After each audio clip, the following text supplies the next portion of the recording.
नमस्कार, स्वागत है आपका खबर झारखंड में। आपके साथ मैं हूं अभिषेक कात्यायन।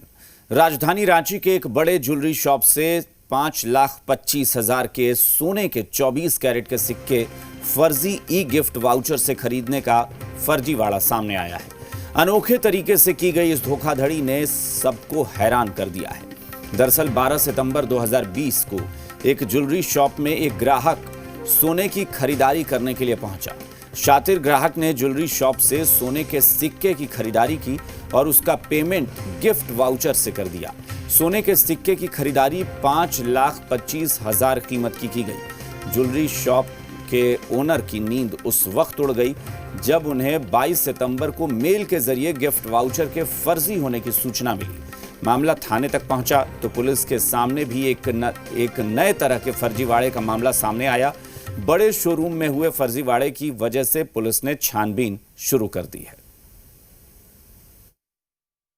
तनिष्क के शोरूम में एक व्यक्ति कुछ ज्वेलरी की खरीदारी करने गया था और उसने वहां पे पेमेंट में उसने बोला कि मैं ई गिफ्ट वाउचर से पेमेंट करूंगा और उसने ई गिफ्ट वाउचर से करीब 5,25,000 का पेमेंट किया और बाद में सत्यापन के उपरांत यह पता चला कि वो ई गिफ्ट वाउचर जो है फर्जी निकल गया है।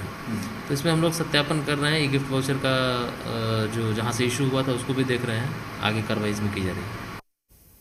रांची के कांके थाना क्षेत्र से अपराध की योजना बनाते पुलिस ने पीएलएफआई के 3 उग्रवादियों को गिरफ्तार किया है। गिरफ्तार अपराधी पीएलएफआई उग्रवादी पुण्य उरांव के गुर्गे हैं। गिरफ्तार उग्रवादियों के पास से देसी कट्टा समेत 4 जिंदा कारतूस बरामद हुए हैं। आरोप है कि सभी उग्रवादी जमीन की दलाली के कारोबार में जुड़कर रंगदारी और पैसे की उगाही कर रहे थे। चेकिंग जब किया तो उसी क्रम में 3 लोगों की गिरफ्तारी होती है, जिसमें सुइया टोपो जिसका दूसरा नाम विजय टोपो भी है, लापुंग का कुख्यात पीएलएफआई का सरगना रहा हुआ है। उनके साथ में मांगा उरांव उर्फ मनीष तथा अनूप कुजूर की गिरफ्तारी होती है। उनके पास से ये असलहा देख रहे हैं, ये बरामद होता है। कई मोबाइल फ़ोन मिले हैं और तीनों के बाद दुपहिया वाहन 3 गाड़ियाँ भी मिली। धनबाद के बरवा अड्डा पुलिस को बड़ी कामयाबी मिली है। पुलिस ने गुप्त सूचना के आधार पर बिहार के गया से पश्चिम बंगाल जा रही महिंद्रा मराजो गाड़ी से 91,35,000 रुपए नकद बरामद किए हैं। साथ ही 4 लोगों को हिरासत में लिया गया है। हिरासत में लिए गए एक व्यक्ति के पास से लाइसेंसी रिवॉल्वर बरामद हुआ है। आयकर विभाग द्वारा बरवा अड्डा थाना प्रभारी को सूचना मिली थी कि बिहार से नगद रुपए लेकर बंगाल ले जाया जा रहा है। आयकर द्वारा सूचना मिलने के बाद बरवा अड्डा थाना के द्वारा किसान चौक के समीप वाहन जांच कराया गया था। इसी क्रम में बंगाल नंबर की गाड़ी WB02AN 9153 महिंद्रा मराजो में 4 लोगों के पास से लाखों रुपए बरामद हुए हैं। पैसे किसके हैं और किस मकसद से इस पैसे को कहां ले जाया जा रहा था, इसकी जांच आयकर विभाग के द्वारा की जा रही है और आयकर अधिकारी कुछ भी बोलने से बच रहे हैं। इधर धनबाद पुलिस भी मामला आयकर विभाग का बोलकर अपना पल्ला झाड़ रही है।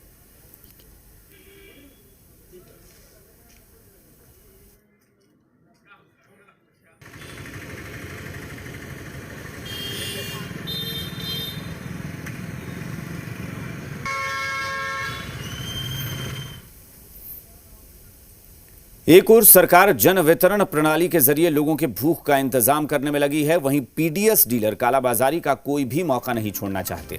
ऐसा ही मामला ठाकुर गंगटी में सामने आया है, जहां एक दुकानदार के खिलाफ दर्जनों कार्डधारियों ने राशन नहीं देने की शिकायत की है। गोड्डा के ठाकुर गंगटी प्रखंड स्थित माल तेतरिया पंचायत में गरीब और मजदूरों को राशन बांटने का सरकारी आदेश डीलर्स के लिए मोटी कमाई का जरिया बन गया है। जन वितरण प्रणाली के डीलर गीता भारती की मनमानी के कारण सितंबर माह में एक बार ही चावल वितरण का मामला सामने आया। डीलर की मनमानी से परेशान तेतरिया बरैयाचक गांव के 3 दर्जन से अधिक लाभुकों ने डीलर पर सितंबर माह में 2 बार चावल उठाव के बावजूद एक बार ही चावल वितरण का आरोप लगाया है। कार्डधारियों ने डीलर पर यह आरोप भी लगाया है कि वितरण पीओएस मशीन पर कार्डधारियों से लगवाकर एक बार फिर चावल वितरण किया गया है। कार्डधारियों ने डीलर पर कार्रवाई की मांग की है। अगस्त का आवंटन तो उसके पास नहीं था, आवंटन कम आया था, इसी अगस्त का वितरण नहीं हुआ है। इसके बाद चावल गया, उसके बाद 2 महीने का सितंबर का वो चावल वितरण कर रहा है। सितंबर माह में कितने बार उठा दिया गया सर? सितंबर में प्रधानमंत्री गरीब कल्याण योजना और जनरल जो NFSA का अगस्त का आवंटन तो उसके पास नहीं था, आवंटन कम आया था। इसी अगस्त हाथरस की घटना पर उत्तर प्रदेश में हाहाकार मच गया है। विपक्ष लगातार सरकार से सवाल पूछ रहा है। आज राहुल गांधी और प्रियंका वाड्रा ने दिल्ली से हाथरस की तरफ कूच कर दिया, लेकिन यूपी पुलिस ने उन्हें आगे नहीं जाने दिया। इस दौरान रोकने से धक्का मुक्की तक हुई और फिर लाठीचार्ज की नौबत आ गई।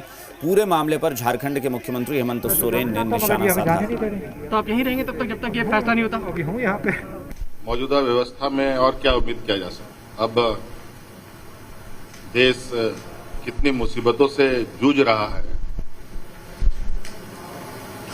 केंद्र सरकार को कोई लेना देना नहीं। सिर्फ और सिर्फ राजनीतिक रोटी सेकने का ही शुरू से इनका सिलसिला और मंशा रहा है। उसी का नतीजा है आज पूरा देश अस्त व्यस्त है। पूर्व मुख्यमंत्री रघुवर दास बीजेपी के राष्ट्रीय उपाध्यक्ष बनाए जाने के बाद पहली बार प्रदेश बीजेपी कार्यालय में पहुंचे, जहां कार्यकर्ताओं ने उनका स्वागत किया। पार्टी कार्यालय में सम्मान समारोह का भी आयोजन किया गया। सम्मान समारोह में प्रदेश अध्यक्ष दीपक प्रकाश समेत पार्टी के कई विधायक और पदाधिकारी मौजूद रहे। कार्यक्रम में रघुवर दास ने कहा कि वर्तमान सरकार बदले की भावना से काम कर रही है।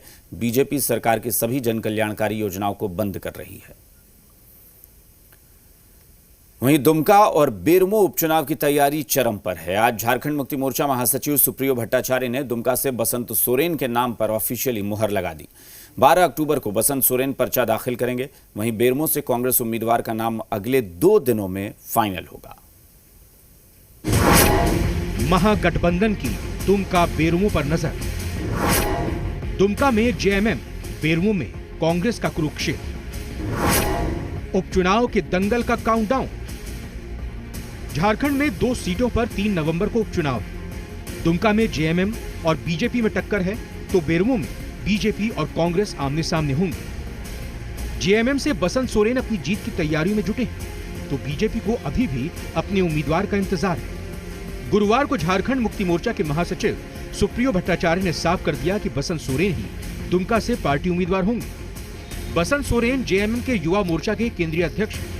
दुमका गुरुजी की कर्मभूमि रही है, लिहाजा जेएमएम को लगता है कि संथाल परगना घर जैसा है। जेएमएम की पहचान आदिवासी मूलवासी है, ऐसे में दुमका में बसंत सोरेन का सिक्का चलेगा।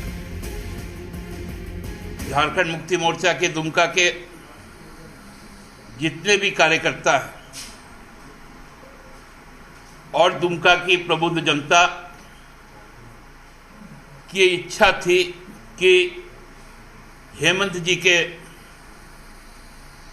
दुमका में मिले आशीर्वाद को पुनः गुरुजी के पास ही सुरक्षित रखा जाए।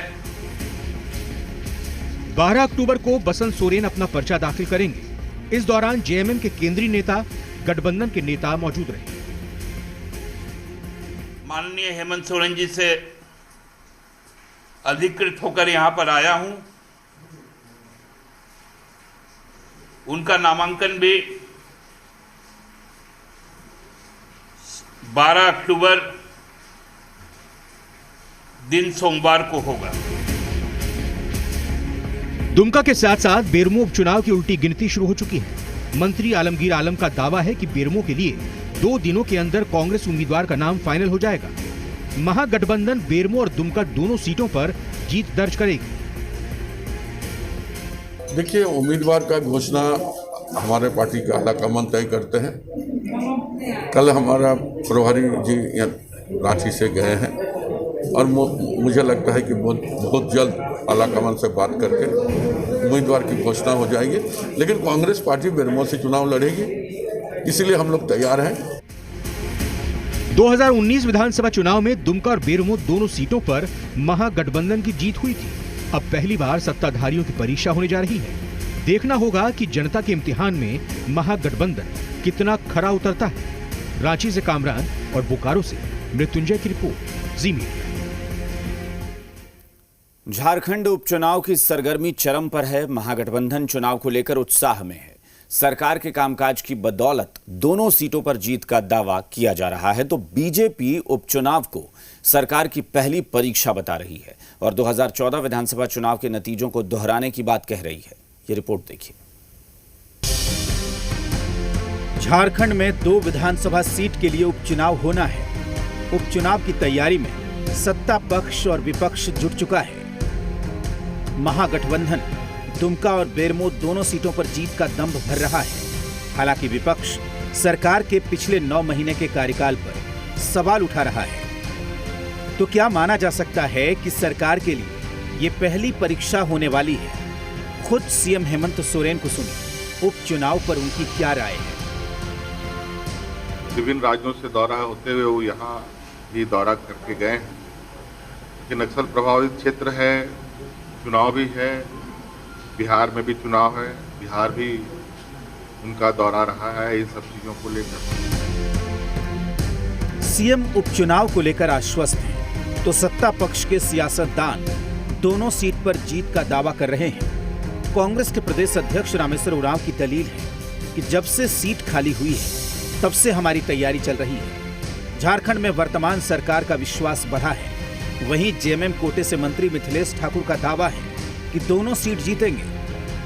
जनता जवाब देने के लिए तैयार बैठी है, जबकि आरजेडी के प्रदेश अध्यक्ष भी दोनों सीट पर जीत पक्की मान रहे हैं। स्थिति वही है हमारी कि हम जब से रिक्त हुआ है बेरमो तब से काम कर रहे हैं और निश्चित रूप से, मैं दोबारा कहूँगा, निश्चित रूप से कांग्रेस के उम्मीदवार की जीत बेरमो उपचुनाव में होगी। माननीय मोदी जी जिस तरह से बोलकर सारा विकास कर देते हैं, उसी तरह से ये लोग ख्याली पुलाव पका रहे हैं कहकर कि हम दोनों सीटें जीतेंगे। जनता तैयार बैठी है जवाब देने के लिए और पिछले चुनाव से 4 गुने ज्यादा अंतर से हम लोग दोनों चुनाव जीतेंगे, ये आपको हम भरोसा दिलाते हैं और आपसे उस समय भी बात करेंगे। सीट झामो और 1 सीट कांग्रेस को जाना तय है और राष्ट्रीय जनता दल क्योंकि महागठबंधन का पार्ट है, तो राष्ट्रीय जनता दल उसमें पूरा पुरजोर शक्ति लगा के दोनों सीट जीतने का काम करेगी। बीजेपी को लगता है कि 2 सीट पर उपचुनाव सरकार के लिए अग्नि परीक्षा है। एक सीएम की सीट तो दूसरी कांग्रेस के वरिष्ठ नेता की सीट। दोनों सीट पर जो फीडबैक है, बीजेपी रिकॉर्ड मतों से जीतेगी। तो मुझे पूर्ण विश्वास है, चाहे वो दुमका हो चाहे बेरमो हो, जो वहाँ के लोगों का फीडबैक है, दोनों सीट भारतीय जनता पार्टी के रिकॉर्ड मत से भारतीय जनता पार्टी जीत रही है। चुनाव से पहले जीत का दावा हर पार्टी करती है, लेकिन फैसला जनता को करना है, जिसकी तारीख भी तय है 3 नवंबर। मदन और चंदन, जी मीडिया, रांची। दुमका विधानसभा में 3 नवंबर को उपचुनाव होना है, जिसे लेकर महागठबंधन में दुमका और दुमका विधानसभा सीट में कैसे जीत सुनिश्चित की जाए, इसे लेकर बैठक का सिलसिला जारी है। दुमका के यज्ञ मैदान स्थित कांग्रेस भवन में झारखंड के ग्रामीण विकास मंत्री आलमगीर आलम ने कांग्रेस के कार्यकर्ताओं के साथ बैठक कर चुनावी रणनीति पर चर्चा की। दुमका विधानसभा उपचुनाव में जेएमएम की ओर से प्रत्याशी की जीत को लेकर कांग्रेस कैसे मदद करेगी, वहीं बेरमो में भी कांग्रेस की दावेदारी को लेकर चर्चाएं की। तो सारे लोग से हमारा ये है कि गठबंधन की सरकार बनी हुई है और 2019 का जो चुनाव हुआ था, झारखंड के तमाम लोगों ने गठबंधन के पक्ष में वोट दिया था। दुमका सीट भी झारखंड मुक्ति मोर्चा के झोली में गया था, बेरमो कांग्रेस की झोली में गई। बेरमो उपचुनाव को लेकर बोकारो में मतदाता जागरूकता रथ रवाना किया गया। मतदान का प्रतिशत बढ़ाने के लिए स्वीप कार्यक्रम के तहत मतदाता जागरूकता रथ को रवाना किया गया है, जो गांव-गांव घूमकर मतदाताओं को मतदान के लिए प्रेरित करेगा। बेरमो विधानसभा के विभिन्न क्षेत्रों में जाकर लोगों को मतदान के प्रति जागरूक करने का काम करेगा। मतदाताओं को जागरूक करने के लिए किया गया है, जैसा आप बता रहे हैं, और कह सकते हैं इससे आने वाले जो हमारा उपचुनाव है उसका टेम्पो सेट होता है और ये कहीं ना कहीं हम लोग की कटिबद्धता को प्रदर्शित करता है कि हम लोग चुनाव को लेकर कितने सीरियस हैं और इससे सभी जो हमारे जितने भी पदाधिकारी हैं या फिर हर वो व्यक्ति जो इस चुनाव से जुड़ा हुआ है, एक तरीके से मीडिया हमारे बीच सबके बीच एक समन्वय स्थापित करने का एक माहौल है। यहाँ रुकेंगे एक छोटे से ब्रेक के लिए, फौरन लौटते हैं।